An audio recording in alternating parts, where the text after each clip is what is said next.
Assalamualaikum teman-teman semua, kembali lagi bersama saya Afif Muzaki pada acara Bincang Hijrah Berubah Tanpa Menyerah. Jadi pada kali ini kita kedatangan salah satu narasumber yang merupakan mantan seorang anak pang dan geng motor di kota Bandung. Mungkin langsung saja kepada Kang Heru Gunawan dipersilahkan.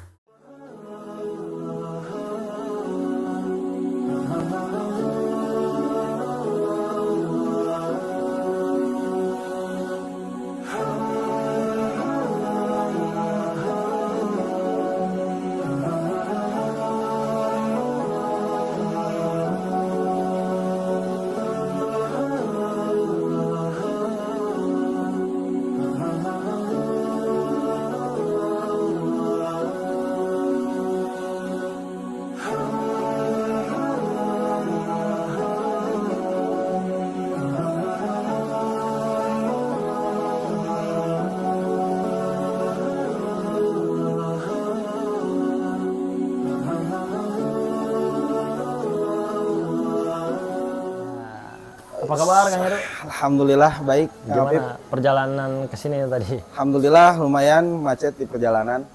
Mohon maaf atas keterlambatan. Tadi kebetulan juga ada mata kuliah dulu yang harus dilaksanakan. Kira-kira selain sibuk kuliah, sibuk apa lagi Kang Heru? Mungkin hari ini kesibukan di luar kuliah paling ngajar lah. Ngajar di madrasah, ngajar di privat juga, sama ya paling sibuk ngaji juga untuk saat ini di luar kuliah. Ngajar ngaji atau ngajar apa? Ya betul, ngajar ngaji dari anak-anak madrasah Diniyah Takmiliyah. Oke, sebelumnya makasih banyak sih udah berkenan hadir di Bincang Hijrah nih. Alhamdulillah senang banget gitu bisa hadir pada kesempatan kali ini, ketemu sama sahabat-sahabat juga pada kesempatan siang hari ini. Oke, tadi kan sempat disinggung mengenai mantan anak pang dan geng motor nih Kang Heru. Kira-kira kenapa sih gitu? Apa yang bikin Kang Heru bisa masuk ke sana gitu? Apakah dari lingkungan atau keluarga atau gimana Kang Heru? Mungkin bisa diceritakan. Mungkin dari sebuah perjalanan yang dengan penuhnya lika-liku perjalanan juga ya Kang Afif. Maka ada statement mengatakan juga seperti ini.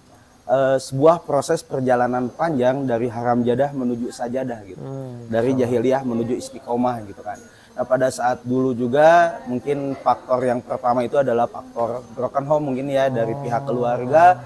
Mungkin karena Heru dari sejak kecil juga udah ditinggal oleh keluarga, dan mungkin ibu juga dulu sempat Ibu Heru juga sempat sakit saat Heru SD dan meninggal dunia.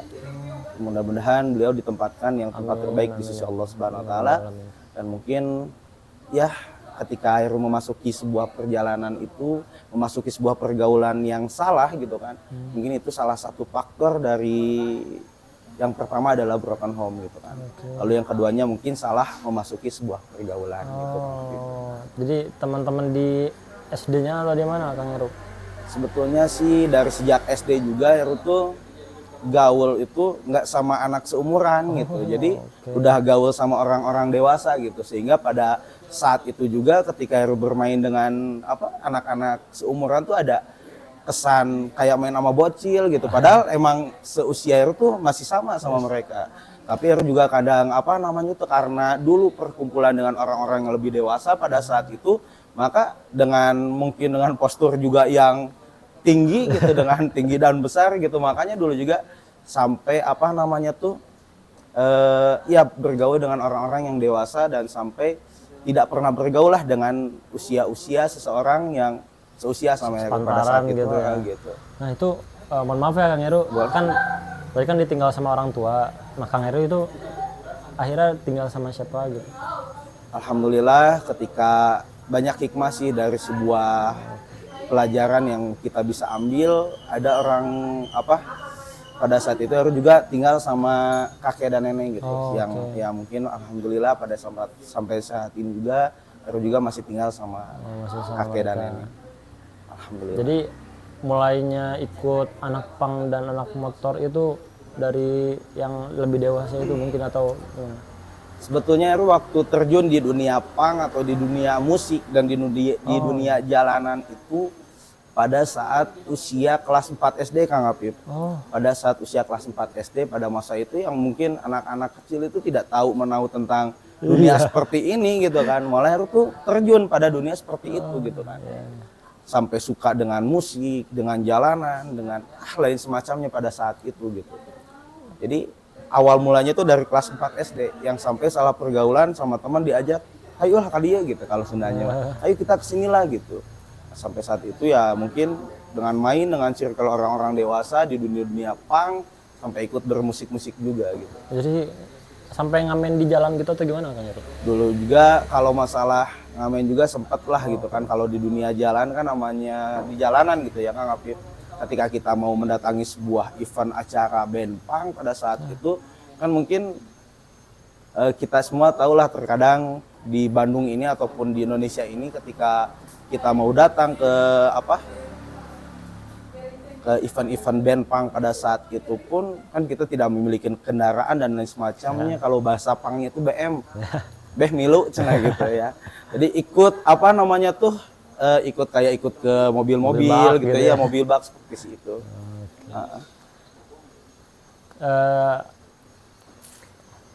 Kira-kira nih kalau boleh tahu nih Kang Heru, itu udah dari kelas 4 SD apakah kayak diajarin sama mereka tuh ngerokok atau gimana? Kang Heru?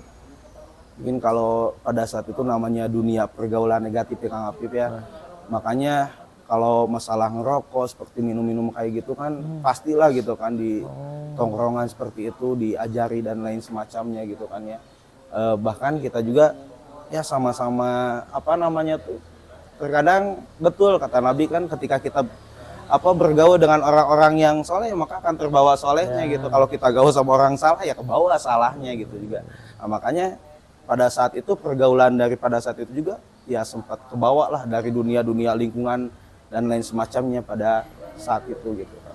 Berarti memang peran orang tua dan maksudnya peran yang untuk pengawas mungkin sangat penting mungkin ya. Betul Kang Apip. Jadi untuk kalian ya masih punya orang tua gitu. Untuk kalian para orang tua di luar sana, angka baiknya dijaga gitu anaknya ya, jangan hanya sibuk kerja gitu ya. Takutnya ada hal-hal yang tidak bisa dipantau oleh orang tua gitu. Oke, mungkin sampai titik balik di mana Kang Heru sadar atau hijrah itu gimana Kang? Untuk singkat ceritanya pada saat itu kan dulu masih mengikuti zaman-zaman dunia punk lah pada tahun 2011. 2011 itu aku masih kelas 5 SD kalau nggak salah. 2011-an sampai memasuki dunia punk, mengikuti band, mengikuti di jalanan dan lain semacamnya. Lalu sampai kelas 6 SD juga waktu saat ujian nasional waktu itu Kang Apip. Sampai kelas 6 juga itu sempat nggak sampai sekolah banget. Oh enggak. Nggak hampir 1 tahun pun nggak sekolah. Kelas 6 itu Kelas 6 itu nggak sekolah saking senang-senangnya di jalan gitu kan. Padahal orang tua tuh kalau kata bahasanya mah gimana nggak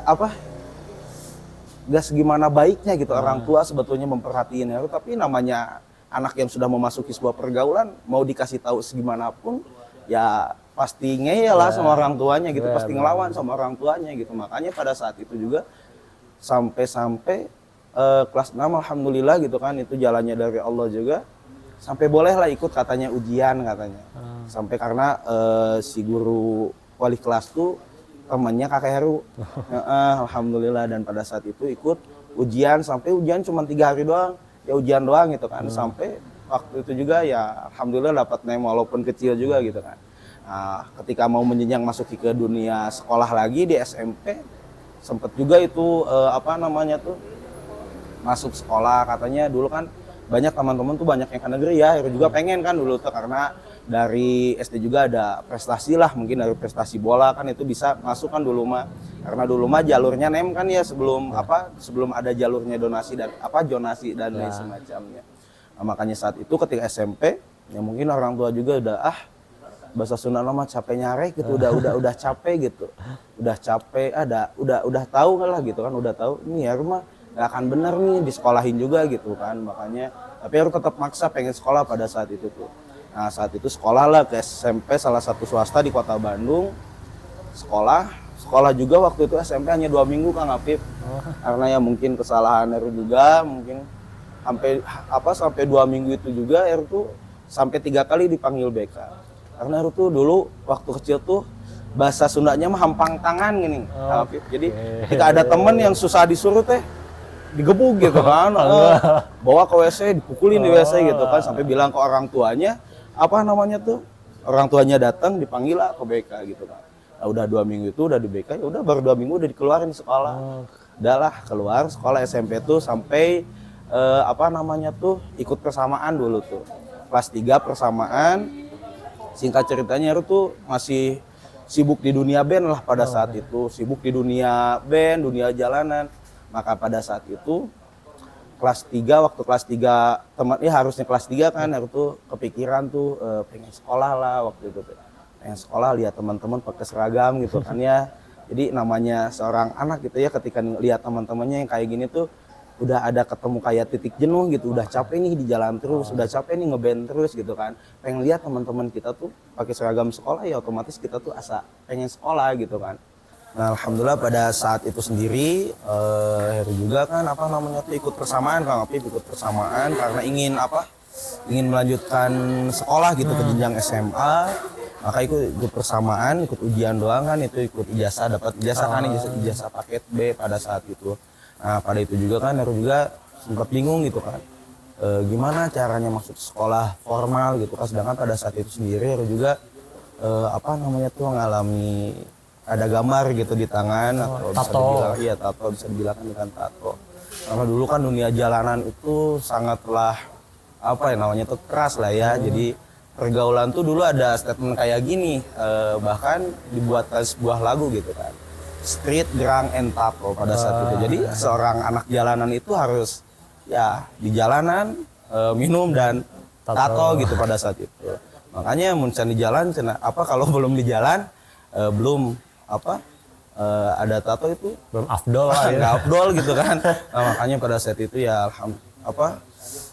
pada saat itu juga Heru berusaha buat lebih afdol lagi di jalanan. Maka itu kan ke bawah suasana, jadi ikut digambar lah pada saat itu. Mungkin boleh dilihat tatonya Kang Heru kalau buat? Untuk sebuah ini ada tatonya, cuman nggak terlalu banyak sih, alhamdulillah. Pada saat itu keburu bahasa Sundanya tuh eling gitu ya.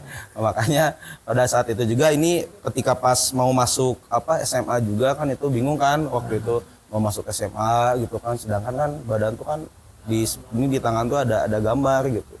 Gimana caranya? Wah, itu teman Heru dulu ngasih saran. Lu udah aja katanya pakai buat perban yang patah tulang gitu kan. Nah, makanya itu dipakailah sama Heru waktu di MOS masuk SMA swasta di Kota Bandung itu, masuk SMA pakai perban patah tulang digini kan, pakai ini tuh. Nah, ketika ini kan otomatis nggak kelihat lah. Dulu yang ini juga sempat ini dulu ada Kang Apip. Ini udah agak pudar yang di sini tuh. Oh iya udah agak pudar. Ada bekasnya ya. Ini masih ada tuh. Ini tatonya Heru Riot. Karena Riot itu dulu Heru di hidung di sini dulu. Nah, makanya pada saat itu tuh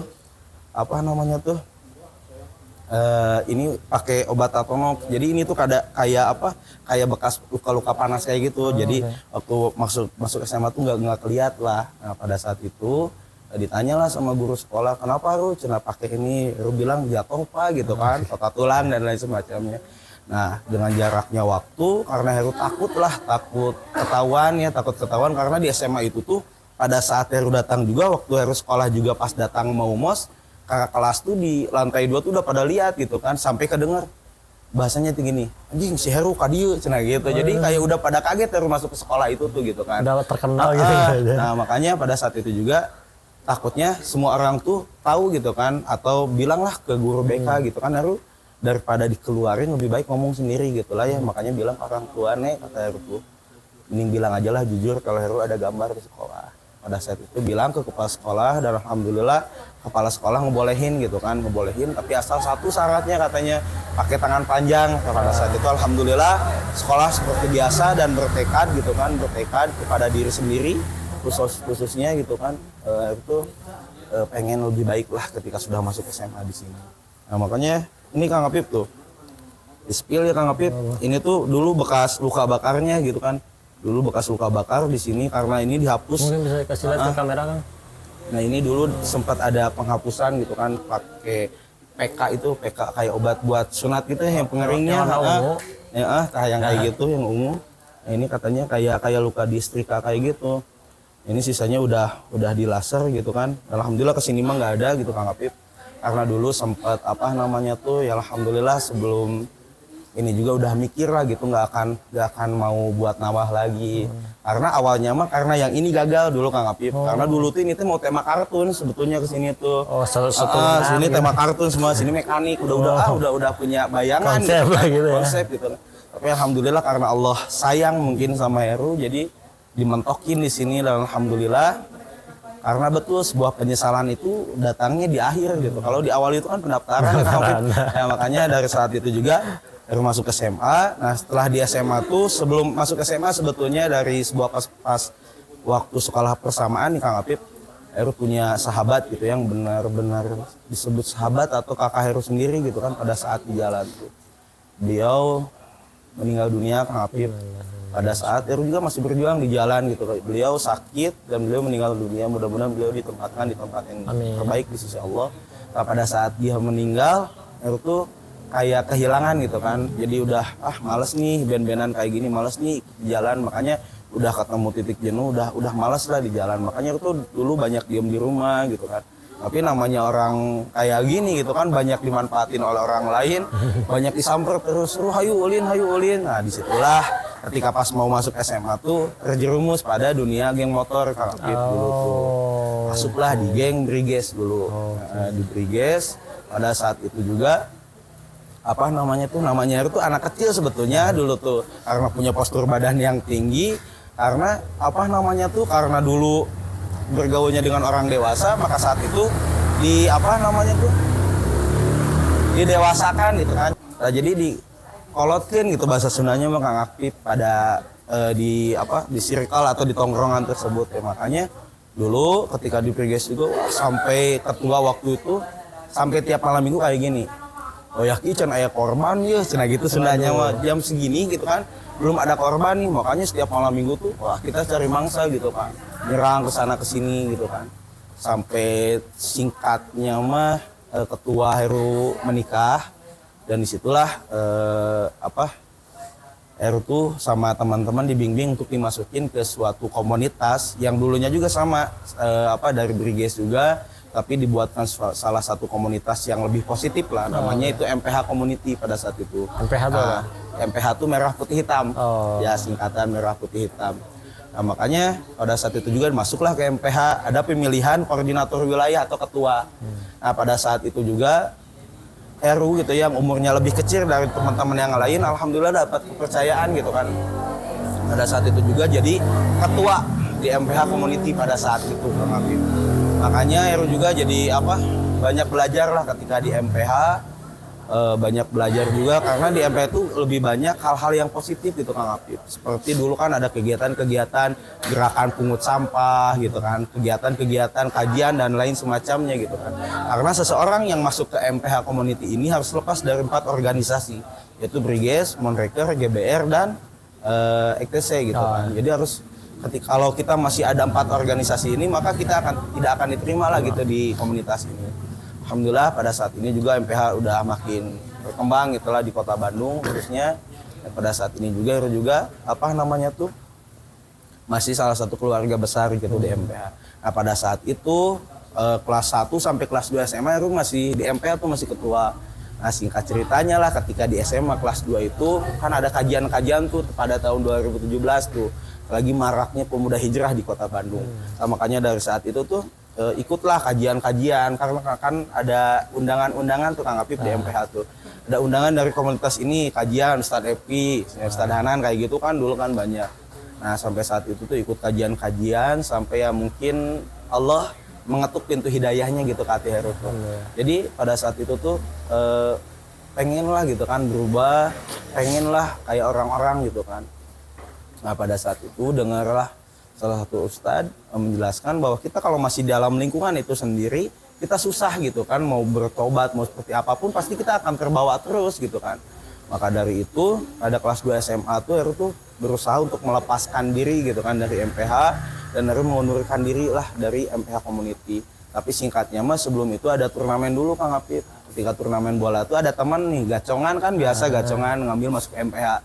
Nah setelah itu nanya nih teman Heru tuh namanya Cimot ya namanya Cimot panggilannya mah cuma nama aslinya mah Andi itu. Mana cina Heru tuh kan nanya pas mau latihan dia tuh nggak ada Kang Apip. Cimot mana iya cek Heru tuh kata teman Cimot mah ngaji. Kata Heru tuh wah bohong si Eta ngaji gitu kan. Masa bohong dia ngaji gitu. Nah pada saat itu pas dilihat ke daerah rumahnya ternyata bener dia ada ngaji Kang Apip. Lagi ngaji. Lagi ngaji. Pas besoknya lah nanya Mot, sunanya gini kan nanyanya gini Mot, dirinya ngaji. Cenah gitu. Ayo atuh milu, tah. Ayo tuh ikut, cenah apa disitulah Allah mengetuk pintu hati ini gitu kan. Ayo tuh ikut, tadi situlah. Ayo tah gitu kan. Ketika itu waktu masuk ikutlah gitu kan, ikut ngaji dan baru mengundurkan diri di MPH pada saat itu mengundurkan dari ketua gitu kan, tapi tetap masih dalam keluarga besar gitu. Nah dengan sedikit seiringnya berjalan sedikit demi sedikit menjauhi pergaulan-pergaulan seperti itu gitu kan Kang Apip dengan menjalankan pergaulan yang saat ini gitu kan yang lebih positif alhamdulillah gitu kan dari sejak dulu tuh orangnya nggak mau kalah dari orang lain gitu kan sampai kan waktu itu di madrasah tuh kan ada kayak ulangan kitab kuning dan lain semacamnya padahal itu baru 1 bulan ngaji ada pemilihan ketua remaja masjid Kang Apip. Dan itu ada 3 kandidat ketua remaja masjid pada saat itu. Dan anehnya gitu kan, Heru yang baru ngaji 1 bulan udah dipilih jadi ketua remaja masjid pada saat itu. Nah di situ tuh Heru bingung, aduh, ya maca Quran bisang jadi ketua remaja masjid kumaha gitu kan. Nah disitulah Heru untuk semangat buat lebih belajar giat gitu lagi, kan, giat lagi. Wah pokoknya Heru mah punya sifat kayak gini. Pokoknya kalau dia bisa Heru harus lebih bisa dari dia gitu kan. Makanya bagus. sampai ranking gitu kan Apip ranking dari pengajian gitu kan padahal itu belum setahun ngaji gitu kan alhamdulillah dengan seiring berjalannya waktu perkembangan demi perkembangan itu ada gitu kan Apip. Nah itulah singkat ceritanya dari haram jadah menuju sajadah gitulah singkat ceritanya Kang Apip dari yang dulu Heru dari yang jauh lah gitu dari dunia ngaji dunia sholat dunia dakwah gitu alhamdulillah hari ini pada saat ini itu awal mulanya adalah teman gitu yang ngajak wasilahnya padahal hakikatnya tetaplah Allah yang mengetuk hati sendiri gitu ya. Nah kalau tadi kan ada pengalaman hijrahnya nih ya. Kira-kira ada nggak sih titik terberat Kang Heru gitu kan udah terbiasa di lingkungan anak pang, anak motor tiba-tiba hijrah gitu ada nggak sih kayak berat banget nih buat ngelakuin ini atau gimana gitu. Betul Kang Apip. Terkadang ketika kita sudah masuk dunia yang beda gitu Kang Apip, ngerasa berat gitu buat ninggalinnya. Tapi itu kan sebuah keharusan gitu. Kalau kita nggak mau ninggalin dunia tersebut, maka kita tidak akan seperti ini gitu kan. Heru juga nggak akan seperti ini kalau Heru nggak berani ninggalin dunia tersebut gitu kan. Malahan titik terberatnya tuh kan sebuah lingkungan yang dulu Heru jalani seperti ini jadi berubah gitu kan Kang Apip. Malahan dulu kan sampai ada bercandaan dari teman-teman atau dari senior-senior pada saat itu. Ya adalah bercandaan-bercandaan atau spet-spetan lah gitu kan pada saat itu. Alhamdulillah tapi titik terberatnya tuh ya mungkin sebetulnya kalau kita udah sungguh-sungguh mah segala apapun itu juga menjadi sebuah yang asalnya berat itu menjadi ringan gitu Kang Apip dan alhamdulillah dengan berjalannya waktu sebetulnya menjadi ringan-ringan aja sih sebetulnya mah. Ketika Heru udah berubah, Heru udah yang dulunya seperti ini menjadi seperti sekarang saat itu titik terberatnya mah mungkin dari faktor teman gitu Kang Apip dari teman-teman yang dulu. Tapi alhamdulillah teman-teman yang saat ini sekarang juga itu lebih mensupport gitu Kang Apip. Dan sebetulnya alhamdulillah kalau tidak ada support dari seorang guru, support dari sebuah teman-teman yang soleh itu sebetulnya sangat berat sekali gitu kan untuk berubah tuh. Tapi alhamdulillah dengan support dari seorang guru dan support dari teman-teman yang soleh itu semua menjadi ringan gitu Kang Apip. Tapi kan mungkin di luar sana banyak yang mereka ingin hijrah tapi sulit misalnya dari tadinya pemabuk atau itu apa. Jadi kayak meskipun dia hijrah gitu untuk sholat dan baca Quran tapi masih terkadang masih punya keinginan untuk minum-minum kah atau gimana gitu kan. Betul Kang Apip. Alhamdulillah ketika Heru udah hijrah juga Kang Apip, ketika Heru udah berubah menjadi ya pengen menjadi orang yang lebih baik juga. Alhamdulillah sebetulnya teman-teman Heru juga dalam hatinya itu mereka itu ingin berubah gitu kan, tapi entah kemana gini kan, entah nggak tahu kemana mereka harus mencari ini semua gitu kan. Alhamdulillah banyak hikmah dan banyak pelajaran ketika Heru udah berubah seperti ini gitu Kang Apip. Mereka juga ada kesan seperti ini, Ru pengen ngaji gitu kan. Alhamdulillah gitu nggak satu atau dua gitu kan mereka seperti itu, dan alhamdulillah hikmahnya juga terkadang kan ketika para pendakwah itu sulit sekali untuk dakwah kepada orang-orang di jalan, ketika orang-orang geng motor gitu kan. Heru mah alhamdulillah karena dunianya dulu seperti itu, jadi mau dakwah seperti ketika nih contohnya dulu ketika mau dakwah ke orang-orang seperti itu tuh gampang gitu Kang Apip. Ada teman-teman nih lagi pada minum pinggir jalan. Heru baru pulang pengajian, disamperin lah tuh kan. Malahan mereka sendiri yang malu, botolnya disembunyiin semua Kang Apip. Sampai alhamdulillah gitu kan, hikmahnya tuh Heru tuh bisa terjun dan Heru bisa dakwah kepada orang-orang yang dulu Heru seperti itu gitu Kang Apip. Alhamdulillah. Semoga Kang Heru bisa ngajarin ngaji gitu ke anak-anak di luar sana. Betul, alhamdulillah. Mungkin dari mereka pun ingin hijrah, ingin mengaji tapi bingung mau ke siapa gitu. Mungkin ada sosok Kang Heru yang bisa ngajarin mereka gitu, yang lebih paham dunia mereka. Nah, kalau dari Kang Heru nih ada pesan gak nih buat para penonton-penonton kita? Pesan buat penonton paling tetap meneguhkan gitu kan, tetap meneguhkan, tetap istiqomah dalam hal kebaikan, tetap meneguhkan dalam hal sebuah keimanan dan sebuah keilmuan, karena kalau ilmu dan iman menempel di orang-orang yang sengsara, maka sengsaranya itu akan terpuji gitu kan. Dan ketika ilmu dan iman menempel di orang-orang yang kaya, maka kayanya itu akan terpuji gitu kan. Dan ketika ilmu dan iman menempel di setiap semua makhluk, setiap manusia gitu, maka manusia itu juga akan terpuji di hadapan Allah Subhanahu wa taala. Maka di dalam kitab Syekh Ibnu Athaillah mengatakan al istiqomah tuh khairun min alfi karomah. Istiqomah itu lebih baik daripada 1000 karomah. Maka buat teman-teman semuanya, marilah kita istiqomah di jalan-jalan yang Allah ridhoi gitu. Ya, jadi untuk para teman-teman di luar sana yang ada keinginan untuk berhijrah, coba kalian move ke lingkungan-lingkungan yang positif, tinggalkan orang-orang yang membawa dampak-dampak negatif untuk kalian gitu. Mungkin bisa dimulai dari sana dulu ya Kang Heru. Betul ya? Kang Apip, malah ada statement dari Sayyidina Umar bin Khattab juga kan seperti ini. Ada kalanya orang yang buruk di masa lalu akan paling baik di masa depan. Masya Allah, alhamdulillah Kang Heru ya. Mungkin sekian aja Kang Heru ya, makasih udah banyak cerita, banyak sharing di tempat ini. Mungkin teman-teman semua mungkin kalau ada yang ingin ditanyakan lebih lanjut bisa di komen aja atau bisa di DM mungkin Instagramnya Kang Heru. Boleh. Nanti ada di bawah ini. Bisa. Editor tolong ya. Mungkin cukup sekian bersama kami di Bincang Hijrah, berubah tanpa menyerah. Wassalamualaikum warahmatullahi wabarakatuh.